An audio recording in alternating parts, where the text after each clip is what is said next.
지난번에 이어서 제가 어렸을 때 겪은 일을 말씀드리려고 하는데, 이제 그때도 또 명절이었어요. 그래서 명절 전에 할아버지를 만났는데, 저를 지금까지는 항상 픽업하셔서 백화점으로 가셔서 하루 종일 거기에서 이제 먹고 쇼핑하고 그러셨었는데, 그날은 이제 그 백화점 뒤에 있는 할아버지 아파트로 데려가신 거예요. 처음이었어요. 그래서 저는 좋았죠. 할아버지 댁을 처음으로 보는 거니까 아직 애였지만 그냥 할아버지 집에 간다. 그러니까 좋았죠. 그런데 이제 그 차 속에서 가는 도중에 이미 그러시는 거예요. 백화점에서 나와서 차를 타고 가는데 이제 저한테 너 이거 집에다 아무한테도 얘기하면 안 돼. 내가 너를 집으로 데리고 왔다고 아무한테도 얘기하면 안 돼. 그러셨어요. 그래서 저는 별 생각 없이 아직 애니까 그냥 예 알겠습니다 그냥 그랬는데 이렇게 속에 담지 않았던 것 같아요. 기억도 잘 안 날 정도로 지금 생각하면 기억이 난다는 거죠. 그랬는데 이제 가서 보니까 막 신기한 것도 많고 할아버지가 일본에 자주 가시니까 거기서 가져오신 인형 무슨 장식품 그런 것도 많고 맛있는 것도 많고 그래서 전 너무 좋았어요. 그래서 할아버지가 코코아도 타주시고 과자 일본 과자도 주시고 재밌게 놀다가 인형도 많이 받아서 이제 다시 집으로 데려다 주셨어요. 할머니 댁으로. 그랬는데 거기서 이제 또 제가 장난감을 막 꺼내놓고 재밌게 놀고 있었는데 그 당일이었는지 그 다음날이었는지 생각이 잘 안 나는데 아무튼 명절이었으니까 큰고모 아빠 할머니 다 계신데 고모부 갑자기 아빠가 저랑 친하지도 않으시면서 제 앞에 오셔서 막 장난감으로 같이 놀아주시면서 저에게 이것저것 물어보시는 거예요. 근데 저는 이제 또 장난감에 눈이 팔려서 정신이 팔려서 그게 어떤 의미인지 그런 생각도 안 하고 그냥 대답을 다 했어요. 백화점 갔었어? 거기에서 뭐 했어? 쇼핑하고 돈가스 먹고 그랬어요. 그랬더니 그리고 또 뭐 했어? 그랬는데 제가 바보 같은 건지 뭔지 모르겠지만 정말 할아버지가 저에게 당부하신 말씀은 전혀 기억도 안 나고 그냥 바로 있는 그대로 그거 사고 할아버지 댁에 갔었어요. 그랬더니 아빠가 할아버지 댁? 집에 갔었다고? 그러시는 거예요. 그래서 그때라도 알아챘어야 하는데 말투나 그런 거에서 근데 아직 1학년? 2학년 그러니까 그냥 그냥 좋아서 그렇게 대답을 했고 아빠가 어딘지 기억나? 그러시는 거예요. 그래서 제가 별 생각 없이 또 백화점 바로 뒤에요. 그랬더니 어디 백화점인지 아시니까 이제 너 우리가 거기 놀러 가려고 가면 어딘지 알려줄 수 있어? 그러시는 거예요. 그래서 저는 특별히 뭐 이름이나 동수 그런 걸 기억하는 건 아니지만 방향이나 그런 건 굉장히 잘 기억하거든요. 게다가 그냥 백화점 뒤니까 별로 어렵지 않잖아요. 기억 어느 정도 가서 어디에서 꺾어서 거기에 놀이터가 있었고 그런 것만 기억해도 알 수 있잖아요. 호수는 그 층을 기억하니까 호수는 기억 못해도 그 층에 어느 위치에 있었던 거라는 것만 알면 되니까 그래서 이제 알 수 있어요. 그랬더니 바로 어른들이 뭐라고 속닥속닥 하시더니 그때가 추운 날이었던 것 같은데 옷을 다 입으시고 이제 차에 타라고 그러시는 거예요. 밤에 거의 9시? 10시, 9시? 그런 정도였는데 그 밤에 갑자기 이제 차를 타고 간 거였어요. 제가 제 자전적 소설에도 썼었는데 이 에피소드를 밤나들이라고 썼었나 제목을 아무튼 그래서 갔었는데 이제 가서 호수까지 저에게 기억하라고 하시니까 저는 기억났거든요. 호수가 아니라 그 층과 위치가. 그래서 가서 여기에요 그랬더니 저는 이제 할아버지 또 만나니까 좋아서 신나서 그랬는데 그때부터 갑자기 아빠가 야 이거 문 따. 문 따게 사람 불러. 그러시는 거예요. 큰 고모한테. 근데 그때가 명절 뭐 그쯤이라서 사람을 쉽게 구할 수 없다 뭐 그런 얘기들을 하셨고, 아무튼 어쨌든 얼마 안 있어서 그 동네의 그 문 따시는 분을 아저씨를 데려오셨어요. 누군가가. 그래서 계속 물론 그 전에 초인종을 눌렀지만 안에 분명 사람이 있는데 불이 다 켜져 있고 소리도 들렸었으니까 처음에 갔을 때. 근데 안 열어주시는 거예요. 할아버지는 당연히 안 열어주시죠. 그래서 이제 문을 따겠다고 그러는 거예요. 그래서 그 할아버지도 안에서 경찰을 부르셨나 봐요. 그런데 그 문 따시는 아저씨가 먼저 오셔서 따고 들어가신 거예요. 그때부터 저는 이제 이건 잘못됐구나.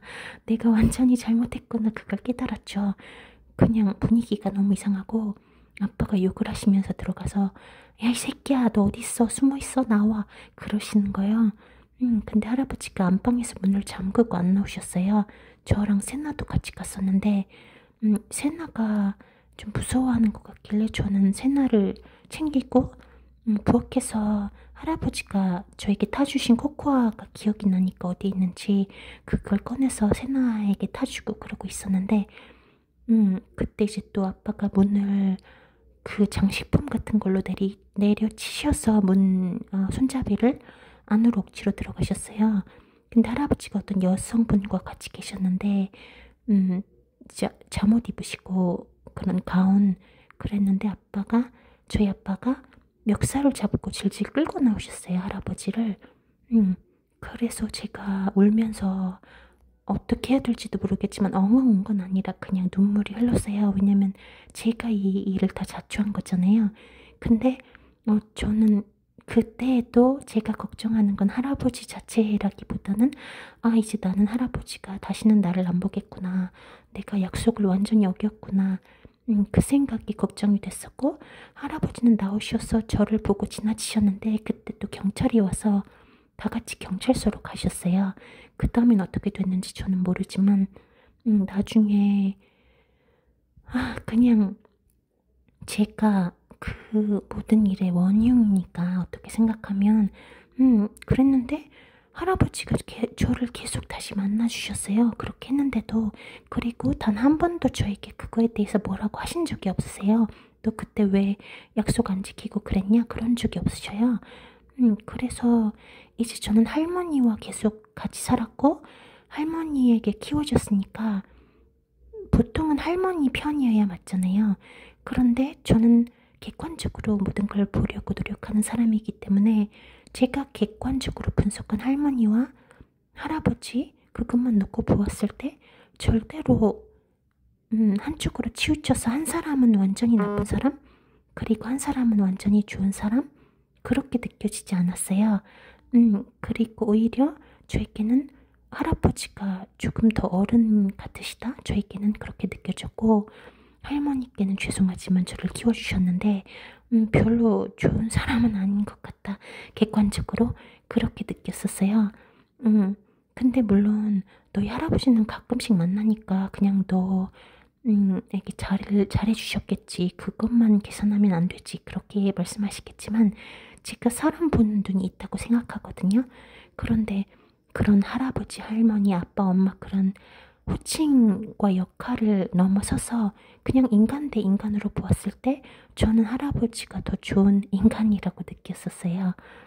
아무튼 그래서 또 그러시겠죠. 뭐 남녀 관계는 네가 모르는 게 있다. 부부 관계는 그렇게 제3자 입장에서 말할 수 없다.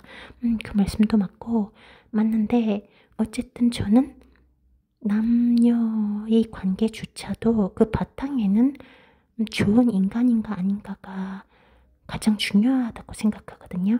왜냐면 좋은 사람이 좋은 방향으로 모든 걸 끌고 가니까 그 상대가 완전히 악마가 아닌 이상은 그 사람이 좋게 대하면 상대방도 좋게 나올 수밖에 없다고 저는 믿고 살기 때문에 결국은 인간이 좋은 인간이어야 한다고 생각합니다. 이건 할머니께 직접 들은 이야기였는데 그 당시 이혼할 당시에도 남녀 그런 관계가 지금처럼 공정한 평등한 세상이 아니었는데 재산 분할을 반반으로 해서 주셨다고 할아버지가 그러셨어요. 그래서 저희 할머니도 돈이 많으셨고 또 그런 재테크 그런 부동산을 잘 하셨기 때문에 돈에 전혀 문제가 없으셨어요. 그리고 아빠가 해달라는 걸 다 해주셨으니까 아빠도 부족함이 없으셨고 큰고모도 할아버지 할머니가 이혼을 하셨음에도 결혼 잘 시켜주신다고 이렇게 아직 같이 사는 척까지 하시면서 큰고모부 같은 굉장히 좋은 집안에 부유한 그런 사업체도 따로 있으신 그런 분을 찾아주신 거예요. 맺어주신 거예요. 그러시고도 할아버지가 이혼 후에도 큰고모, 둘째 고모 다 결혼하실 때 집을 사주셨어요. 아파트를. 큰고모는 갤러리아 백화점 바로 뒤에 현대 아파트에서 사셨고 그랬는데 부족함이 없으신데 다들 그날 그렇게 가셔서 할아버지한테 무슨 돈 얘기를 하시는 것 같더라고요. 잘은 모르지만. 그래서 저는 아직 어려서 뭘 모른다지만 그냥 제가 생각하기에 이혼한 사람한테 왜 저러지? 이혼하면 끝이 아닌가? 그런 생각을 했었던 게 생각이 나요. 그리고 지금도 저는 같은 마음이고 그렇게 질척거리고 자꾸 그러는 사람들을 저는 좋아하지 않아요. 그게 누구이든 저 자신도 절대 그러지 않을 거고 그래서 이해가 가지 않아요. 왜 이혼을 했으면 끝인데 자꾸 뭔가 있는 것처럼 저렇게 질척거리고 자기들이 평소에 자식 노릇을 하는 것도 아니고 맨날 모이면 욕만 하고 이렇게 쳐들어와서 멱살을 잡고 쌍욕을 하면서 왜 돈을 바라지?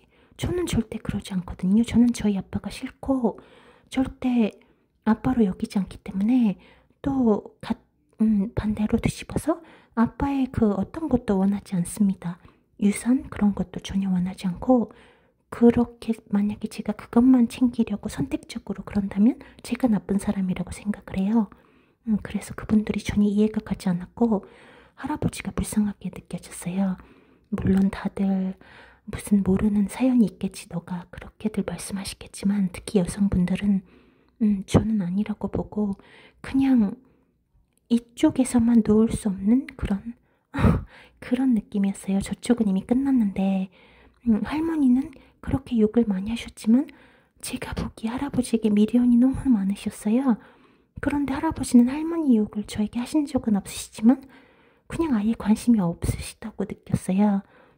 그래서인지 저는 지금도 그런 유명인이나 그런데 이혼 사정이 뉴스에 나오고 가십거리가 되었을 때 자꾸 물고 늘어지고 이혼 안 해주고 그런 사람들이 더 이상하게 보이고 그냥 너무 같은 여성으로서 창피하고 싫고 그런 느낌이고 왜 자기가 주인공인 인생을 포기하고 자꾸 드라마나 영화에서 보면 다른 마음이 떠나간 사람을 질투하고 그 사람과 새로운 커플이 된 사람을 배척하고 그런 사이드 역할을 자처하지? 그렇게 생각이 들고 그냥 자기도 이제 행복하게 새로운 사람 만나서 살면 되지 왜 저렇게 질척거리지? 그렇게 생각이 들기 때문에 그냥 이 모든 일들을 제가 겪으면서 그게 바탕이 되어서 그런 게 아닌가 생각이 들었습니다. 그리고 평소에 제 생각을 들어오신 분들은 이미 아시겠지만 저는 우리 인간은 모두 객체라고 생각하고 엄마, 아빠, 자식 그런 호칭의 관계로 만나서 사는 건 이 생애에서 우주가 너무 광활하고 허무하니까 혼자서 살면 그런 서사를 만들어서 의지하면서 서로 살아가기 위한 일일 뿐이지 결국은 각자 개인이고 하나의 인간이고 엄마이기 전에 아빠이기 전에 그렇기 때문에 그들의 자유와 행복을 추구할 권리를 존중해 줘야 한다고 생각하고 이미 끝난 관계에서 그렇게 질척거리면 안 된다고 생각합니다. 특히 자식들에게 자꾸 참견하시고 이미 성인이 된 독립한 그런 부모님들을 제가 싫어하는 것과 마찬가지로 똑같이 반대로 저는 부모라고 무조건 이렇게 해줘야 한다. 우리에게 희생해라. 이렇게 하는 이기적인 자식들도 굉장히 싫어합니다. 저에게 만약에 제 자식들이 그런다면 저는 단 한 푼도 남겨주지 않고 다 사회에 환원할 것이고 물론 제가 그렇게 키우지 않겠지만요. 그리고 똑같은 거라고 생각해요. 자식들의 자유도 존중해 주셔야 하고, 이제 어른이 되면 또 자기가 어른이 돼서 자기만의 가족이 있다면 부모님들의 자유도 존중해야 한다고 생각합니다.